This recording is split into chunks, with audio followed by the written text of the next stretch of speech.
Hello! Welcome back to Too Sweet MTG and welcome to another Commander deck tech. In today's video, we're going to be looking at Sméagol Helpful Guide. It is 1 black and a green for a 4/2 legendary creature halfling horror. It has, at the beginning of your end step, if a creature died under your control this turn, the ring tempts you. And whenever the ring tempts you, target opponent reveals cards on the top of their library until they reveal a land card. Put that card onto the battlefield tapped under your control and the rest into their graveyard.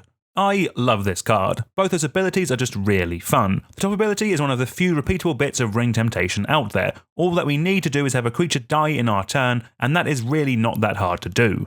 The bottom ability is where things can get very silly. Every time we are tempted by the ring, an opponent flips their deck into their graveyard until they hit a land, and then we get to put that land into play ourselves. That's some fantastic value, and because of that ability, this is primarily going to be a lands deck with a ring temptation subtheme. The ring temptation is basically there to trigger that bottom ability of Sméagol, but we'll also be running a bunch more cards that tempt us, so we can be constantly stealing lands from our opponent's decks for ourselves. The Lands Matters cards are there to reward us when we do this. The main ones we will care about are cards that make us tokens whenever we play lands, as it means we'll get creatures from the lands that we play, and also from the lands that we steal from our opponent's decks. Those tokens we can then sacrifice, so that we trigger the top ability of Sméagol, meaning we'll get to do everything all over again. That is a really nice little engine, and everything will synergize together fantastically. Before we jump in, a quick note on how this video will work. What we'll be doing is giving you a breakdown of all the different types of sections that you need to make the deck work. We won't be giving you a full deck list, rather we'll be giving you all the categories and the number of cards in each category that you need to run. You can then pick the ones that suit your budget or your playstyle. All the sections and any cards we mentioned will be down in the description below. Our first section is our Temptation Matters section.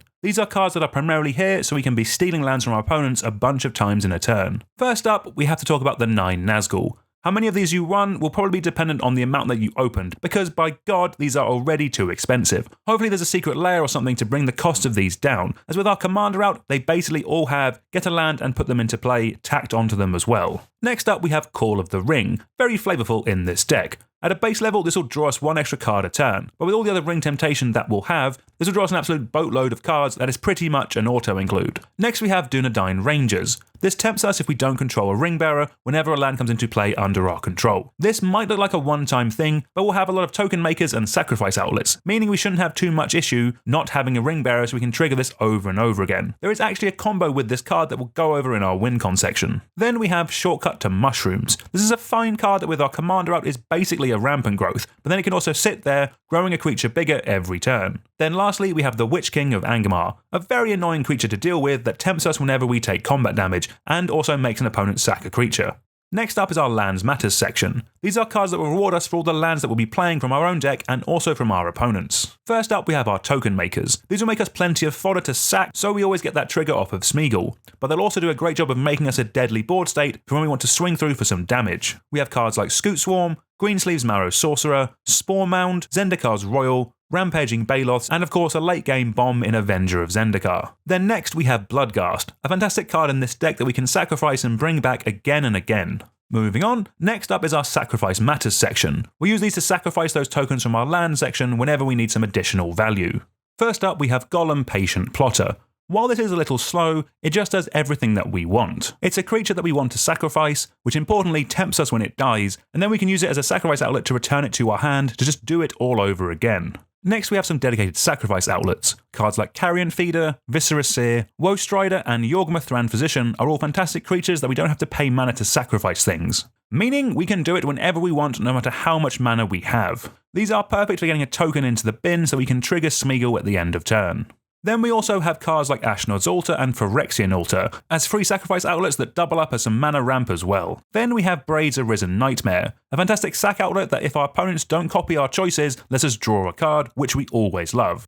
And then we have Merrin of Clan Nel Toth. This is such an engine just by itself that it quickly goes from bringing back a key creature to our hand to bringing those key creatures back straight into play. Then lastly, we have some dedicated token makers. I really don't think you need too many of these, and of all the options out there, I like Jadar, Ghoulcaller of Nephalia, as it makes a decayed zombie token at each of our end steps that we can swing through and no matter what will die and trigger Sméagol. And then Ophiamancer just makes so many Death Touch snakes over the course of a game, it becomes such a nightmare for our opponents to ever attack us. Next up is our ramp section. There's a ton of different options available that synergize with everything that the deck is already doing. First up we have Inherited Envelope, A 3-mana rock isn't always where we want to be, but with the temptation it triggers, with our commander out it'll also steal a land from our opponent's deck. So 3 mana, get a land and then have a mana rock for both of our colours does actually seem pretty good. Then we have the Ring Goes South. This tempts us, and then get lands from the top of our deck and put them into play. With Sméagol and another creature out, we'll end up at least getting 2 lands from our deck and then 1 from an opponent's deck, with potentially more if we have other legendary creatures in play. Next we have Lotus Cobra and Tireless Provisioner.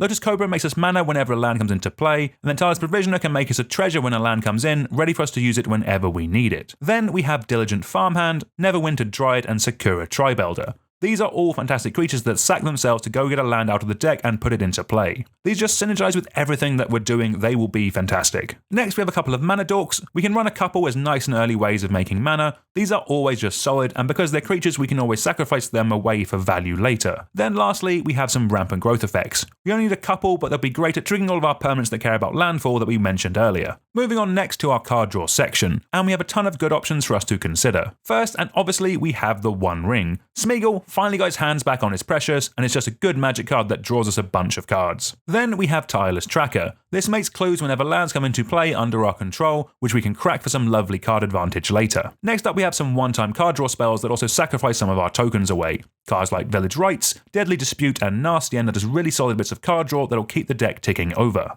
And then for a repeatable version of the same effect, we have Vampiric Rites, another great budget option that'll do a ton of work in the deck. Then, because we're a creature-based deck that cares about our creatures dying, we have Skullclamp, as good as this as it will be in any. Then lastly, we have Morbid Opportunist, Moldavine Reclamation and Liliana Dreadhorde General. These draw us cards whenever our creatures die, which is perfect in this deck for keeping our hand nice and full. Okay, next up is our interaction section. This is something Golgari is pretty decent at, and we have a nice selection to go over. Like with most decks, start with 8 bits and then go up from there the more competitive your playgroup is. First up we have cards that tempt us while dealing with some threats. We have Claim the Precious, a servable removal spell that with Sméagol in play will get us a land. Then we have One Ring to rule them all. Waiting a turn for a board wipe, I will admit, is not great, but every chapter of this saga is good in our deck. Stage 1 tempts us and then mills our opponent some more. Then Stage 2 destroys all non-legendary creatures, which will do a ton of work. You then have the 3rd chapter, which will deal our opponents a bunch of damage, as we will also have been milling them with Sméagol as well. Moving on, next we have Shriekmaw, a very solid removal spell that can put itself straight into the graveyard, perfect for triggering Sméagol and our other effects. We then have Fleshbag Marauder, Merciless Executioner, and Plaguecrafter. All very good edict effects on creatures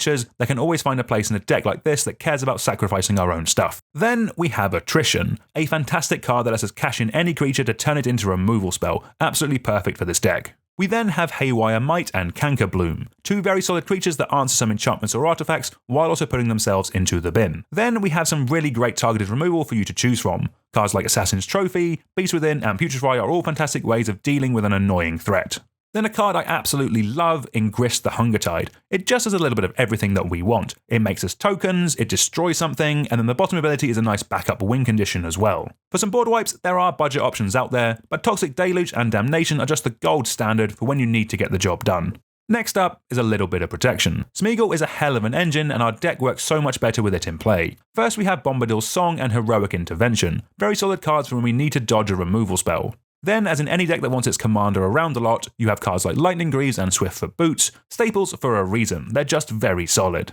Moving on now to some recursion. This would be great at bringing back some key creatures after we've sacked them away. First up is Sam Desperate's Rescue, a raised dead that with Sméagol out also puts a land into play, which is just going to be very good. Then we have Rise of the Witch King, a solid edict effect for all players, but then we get to bring something big and scary back from our graveyard into play.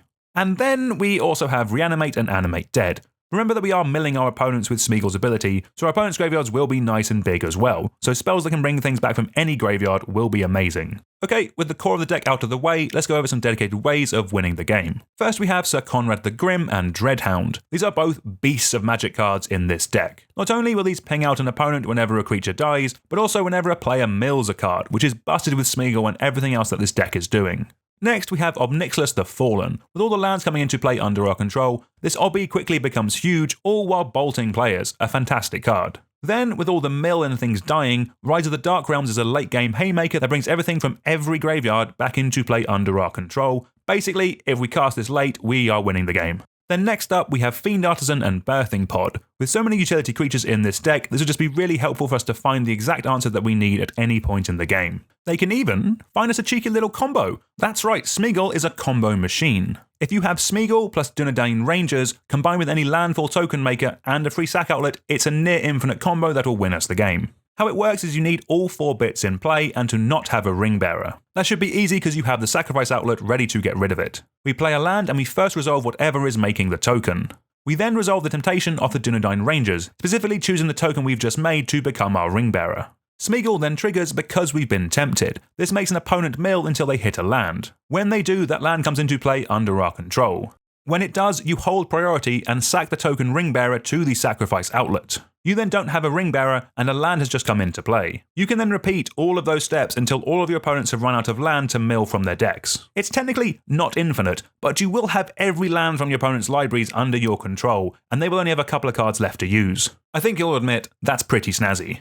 Rounding off the deck with some utility lands, we are a 2-colour deck that cares about lands, so we can actually run a fair number here. For lands that generate black mana, we have cards like Barad-dûr, which can make us some more tokens to sack. Bojuka Bog is a great answer to any graveyard decks at the table, or if we build something scary from an opponent's deck. You then have Phyrexian Tower, which is a solid mana producer, and then Takenuma Abandoned Mire is some nice utility recursion. And then finally, Urborg Tomb of Yawgmoth just fixes all of our lands for swamps, which we love. For our green lands, we have Dryad Arbor, a land that we can sack as a creature, and then Yavimaya Cradle of Growth fixes all of our lands of forest, which again we love. For some colours producing lands, we have Grim Backwards and High Market, which are both solid additional sack outlets. We then have Reliquary Tower because we're aiming big and want to draw lots of cards. One reason for running all of these utility lands is because we're also going to be running Field of the Dead. This will be so easy to activate in this deck, as we'll also be stealing our opponent's basics, jewels, and utility lands as well. Alright, thank you all very much for watching. If you found this video helpful, please consider subscribing. The channel is currently racing towards 100,000 subscribers. We only have about 96,800 or so to go, so if you could subscribe, it'd really help me out. But anyway,